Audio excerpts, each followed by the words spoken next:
نبی پاک صلی اللہ علیہ وسلم کی حدیث ہے مسلم میں طبرانی میں، حضور نے فرمایا آؤ میں تمہیں پچھلے زمانے کے ایک ایماندار نوخیز ولی اللہ کی بات سناؤں۔ پچھلے زمانے حضور نے فرمایا پچھلے زمانے میں ایک بادشاہ جادو کے زور پہ حکومت کرتا، جب وہ ایک جادوگر اس نے رکھا ہوا تھا تو جادوگر اس کو جادو بتاتا، وہ جادو کے زور پر حکومت کرتا۔ جادوگر بوڑھا ہو گیا تو کہنے لگا بادشاہ کوئی نوجوان میرے پاس بھیج دے، اب میں بوڑھا ہو گیا ہوں، میرا پتہ کوئی نہیں کب مر جاؤں۔ ایک نوجوان کی ڈیوٹی لگائی، بڑا زیرک سمجھدار، اپنے رعایا میں سے چن کے جو ذہین فطرت مزاج بچہ تھا وہ اس نے لگایا۔ اللہ کے محبوب علیہ الصلوۃ والسلام فرماتے ہیں بچہ جادو سیکھنے لگا، وقت گزرنے لگا۔ بچہ جب جادو سیکھنے جاتا تو رستے میں ایک راہب بھی تھا جو انجیل جانتا تھا، وہ اللہ اللہ سکھاتا، لوگوں کو حضرت عیسیٰ علیہ السلام کی تعلیمات سے آگاہ کرتا۔ اس نے دیکھا کہ یہاں بھی لوگ اکٹھے ہیں تو وہ بچہ اس راہب کے پاس بھی اٹھنے بیٹھنے لگا۔ اب جب اس کے ساتھ اس کی گفتگو بڑھنے لگی تو اس کو باتوں میں لذت آنے لگی۔ اس نے راہب نے پوچھا کہ تو کون ہے اور کس طرح سے آیا ہے، کیا تیرا معاملہ ہے؟ اس نے کہا جی میں جادو سیکھنے جاتا ہوں، آپ کی باتیں مجھے بڑی اچھی لگتی ہیں۔ اس نے کہا دین سیکھ، جادو سیکھنے والے کافر ہو جاتے ہیں، قرآن و حدیث سیکھنے والوں کو اللہ کامل ایمان عطا فرماتا ہے۔ فرمایا یہ سیکھ۔ بچہ بیٹھنے لگا، اس کے پاس آنے لگا، باتیں دل میں گھر کرنے لگی۔ ایک وقت آیا کہ مسلمان ہو گیا، اور مسلمان کیسے ہوا؟ بچہ کہتا میں تجربہ کر کے ہوا۔ اب میں تھوڑا سا وقت جادوگر کے پاس بھی جاتا اور باقی سارا وقت وہاں بیٹھتا۔ میں ایک دن جا رہا تھا تو رستے میں اژدہا تھا، بہت بڑا سانپ تھا، رستہ روک کے کھڑا تھا۔ یہ حضور نے بیان کی حدیث۔ نبی پاک صلی اللہ علیہ وسلم فرماتے ہیں بچہ کہتا ہے کہ رستے کے اندر سانپ ہے، رستے بند ہے، لوگ چھتوں درختوں پہ چڑھے، ہراش ہے۔ کہتے چھوٹا سا روڑا میں نے اٹھایا تو میں نے کہا اللہ اگر جادوگر سچا ہے تو اسے مار دے۔ چھوٹا سا روڑا میں نے پھینکا، اژدہا کوئی نہ مرا۔ پھر چھوٹا روڑا اٹھایا، میں نے کہا اللہ اگر وہ عالم سچا ہے تو اسے مار دے۔ اب جب میں نے روڑا مارا تو اژدہا مر گیا۔ میرے اندر سے گواہی آئی نہیں دین کی باتیں سچی ہیں، نہیں قرآن کی باتیں اسلام سمجھانے کے لیے عرض کر رہا ہوں، اگرچہ اس دور میں انجیل تھی، اللہ رسول کی باتیں اچھی ہیں۔ کہتے میں مسلمان ہو گیا، اب میں نے راہب کے پاس ہی رہنا شروع کر دیا، جادوگر کے پاس چھوڑ دیا اس بچے نے آنا۔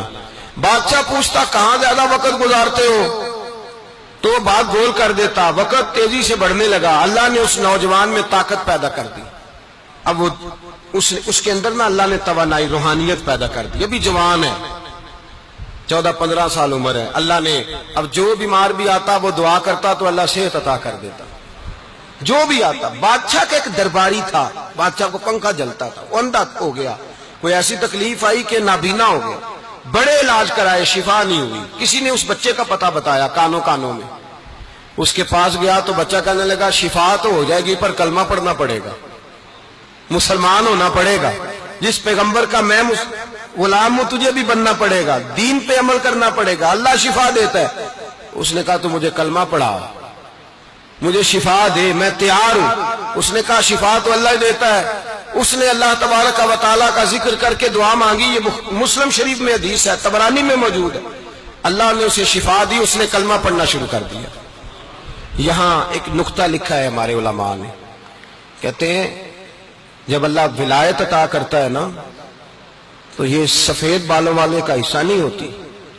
اگر جوانی میں کوئی آدمی توبہ کر کے تصوف کے رستے پہ چلتا ہے تو سب سے زیادہ ولایت اللہ اسے عطا فرماتا ہے، سب سے زیادہ ولایت اس کے پاس ہوتی ہے۔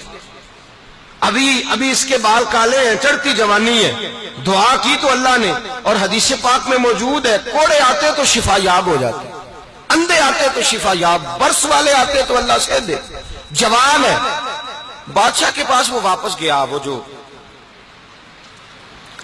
آدمی جس کی آنکھیں ٹھیک ہوئی تھی۔ بادشاہ نے پوچھا کہ کیسے شفا ملی؟ تو کہنے لگا میرے رب نے شفا دی ہے۔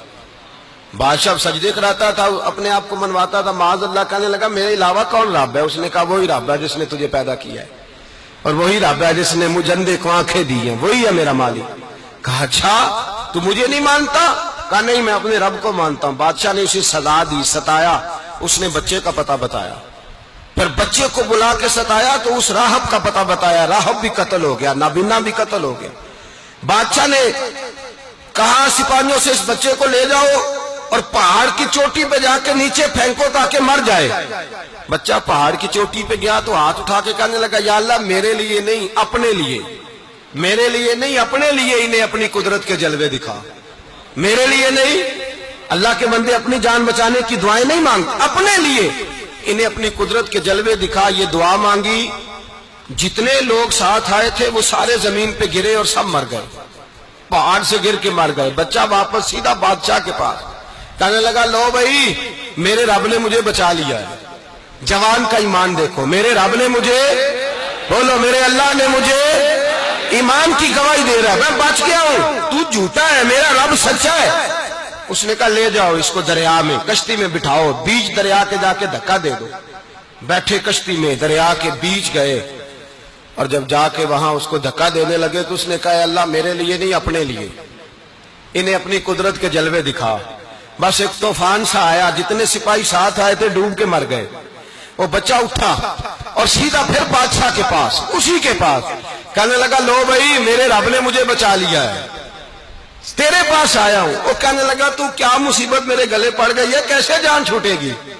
تو بچہ کہنے لگا اگر تو مجھے باندھے درخت کے ساتھ اور سارے ملک کو بلائے، لوگوں کو اکٹھا کرے، پھر تو مجھے تیر مارنا، میں تجھے بتاؤں گا کیسے مارنا ہے، میں مر جاؤں گا. اللہ کا بندہ نوجوان ایمان دیکھو، مرنے کے طریقے بتا رہا ہے، میں تجھے بتاؤں گا میں کیسے مروں گا. یہ بات کہی، بادشاہ نے سارا مجمع جمع کیا، ملک سارا باہر آ گیا، درخت کے ساتھ باندھ دیا. کہنے لگا بھائی لوگوں یہ مجھے مارنا چاہتا تھا، مار نہیں سکا، اب میں اسے بتانے لگا ہوں کہ میں کیسے مروں گا. اسے کہو جب تیر مارے تو ساتھ میرے رب کا نام بھی لے، میں اپنے رب کے نام پہ جان دوں گا، ایمان کی پختگی میں اللہ کے نام پر جان دوں گا. اسے کہو رب کے نام پہ مارے، مر جاؤں گا.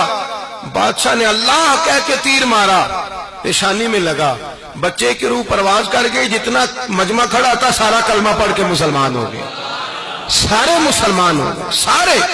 میرے رسول پاک سید عالم صلی اللہ علیہ وسلم نے نوجوانوں کو بتایا جب تمہارے اندر ایمان کی قوت آئے گی تو اللہ تمہاری مدد کرے.